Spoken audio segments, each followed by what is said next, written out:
Miller then appeared on CNN yesterday to discuss all of this, but the conversation quickly went off the rails over Michael Wolff's new book. CNN pulled the plug on the interview. The reason why I want to talk about the president's experiences, what I've seen with him traveling to meet dozens of foreign leaders, with his incredible work. Okay, you're not answering the questions. No, I understand. You have 24 hours a day of anti-Trump material. You're not going to give 3 minutes for the American people to hear the real experience of Donald Trump. There's one viewer that you care about right now, and you're being obsequious. You're being a factotum in order to please him. Okay. No. And I think I've wasted enough of my viewers' time. Thank you, Stephen. As Republicans, lawmakers call for Attorney General Jeff Sessions to resign. Well, that got pretty intense, and it continued during the commercial break. We know that because someone at CNN leaked a transcript of Miller's post-interview remarks. They were apparently on tape. It was all done in an effort to embarrass him, apparently. Stephen Miller joins us tonight.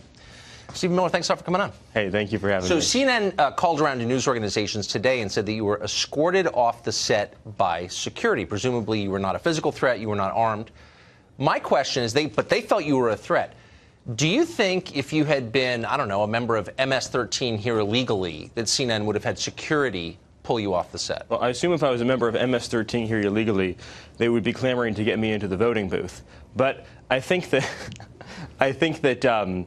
that like many things CNN says, the latest story has the most important virtue of all CNN stories of being not true. Well, here's what we know is true, and here's what was striking to me about the whole thing. So there was a video apparently taken without your knowledge of you on the set after the segment ended, during the commercial break, and someone, apparently from CNN, I don't know who else would have access to it, leaked that to other news organizations. What do you make of that? Well, it's just another example of CNN's very low journalistic standards. But I was glad to have people hear what I said on camera and off camera, which is that CNN has been extraordinarily biased, extraordinarily unfair to the president, and is not giving their information, their viewers honest information. So you wanted to talk about immigration, and the DACA debate is obviously the focus of a lot of energy in the Congress right now. The priorities for the administration, you have said, are ending chain migration, financing a border wall, and ending the diversity lottery. Of those three, what would you say is the most important priority from your point of view? Well, look, we need them all because the reality is that anything you do on DACA is going to have some predictable consequences, right? You're going to have an increase in new illegal immigration, so you need to have a wall, you need to close the enforcement loopholes. And then you're also going to have an increase in the overall number of people coming into the country, and that's why you have to deal with chain migration, you have to deal with the visa lottery. And these are crucial reforms to make the system work for Americans. You know, Donald Trump has a very radical idea, and that's that when we make changes to our immigration laws, the group we should be most concerned about are everyday, hardworking Americans, the citizens who make this country run, who obey the laws, follow the rules, pay their taxes, show up and vote, the people who are loyal to this country. And Donald Trump is saying our country should be loyal to them in return. So Democrats argue back that ending chain migration and ending the diversity lottery would prevent a lot of people, decent people, from coming to this country. What's their argument against financing a border wall? Why do you think they oppose that? Well, as you know, I mean, they all voted for a border barrier, a hard physical border barrier back in 2006, the Secure Fence Act. Joe Biden voted for it, Barack Obama voted for it, Hillary Clinton voted for it, et cetera. So that's it's just a new position they apparently have, that they're opposed to any form of border what animates security. it? Like, why is that an absolute sticking point for Democrats? A bunch of them have said, including in leadership, we're not supporting anything that includes financing a border wall. Why? What's their objection to that? If Democrats oppose a border wall, they're just saying they want continued, unending illegal immigration. But let me deal with your other question, too. You talked about, they say, well, you know, if you have chain migration, it could keep good people out. There's 7 billion people in the world. Most of them are good, hardworking, decent, honest, principled people. But the reality is there's a limit to how many people any country can bring in. And we as a country have a right to say we want to bring people in based on their ability to contribute to our economy, to be safe, productive citizens, and to uplift the nation as a whole. You know, you think about our current system of chain migration, Tucker. So over the last 10 years, we've admitted about 10 million people through our chain migration system.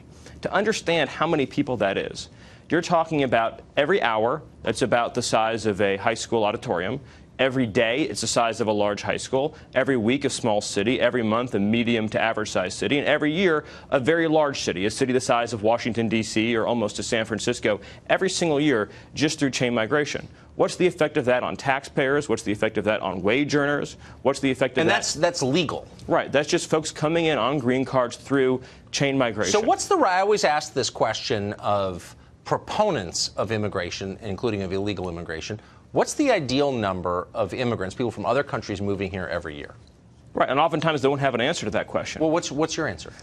I have my own views on it, but I think the important point is that ending chain migration, as the president has called for, is necessary not just for economic security, but for national security. You saw the recent attempted terrorist attack in New York. The individual who came here was brought through the chain migration system. Right, they came through a nephew green card. Right. And that's just not a smart way for a country to run its immigration system. So what should be the criteria for entry in the United States? Well, Donald Trump supported the RAISE Act, and it looked at things like, what's your proficiency in the language? What economic skills do you have? Do you have a background in sciences? Do you have a background in engineering?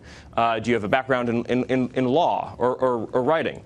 It looked at things like your age. Obviously, if you bring in immigrants who are in their 80s or 90s, that's going to have a significant expense on society. So you want folks primarily in their working years. But what about, we interviewed someone last week who said, well, who will pick the strawberries?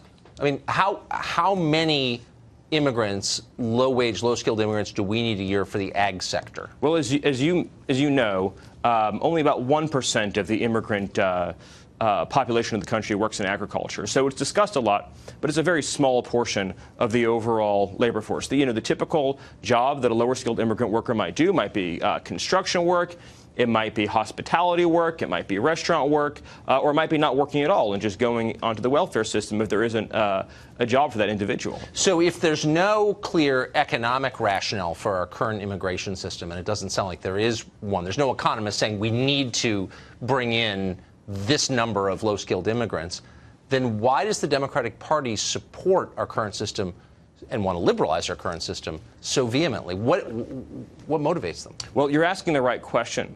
But I think in the context of this debate, the question that the president is putting before the American people is, when we have an immigration system, whose needs are we fundamentally trying to serve? The needs of special interests, the needs of politicians, the needs of foreign countries and foreign nationals, and the needs of our own country and our own workers. And so at the end of the day, our hope for a bipartisan deal is that you could have enough Democrats say that, listening to the voters and the voice of the American people, we want a system that serves American workers first.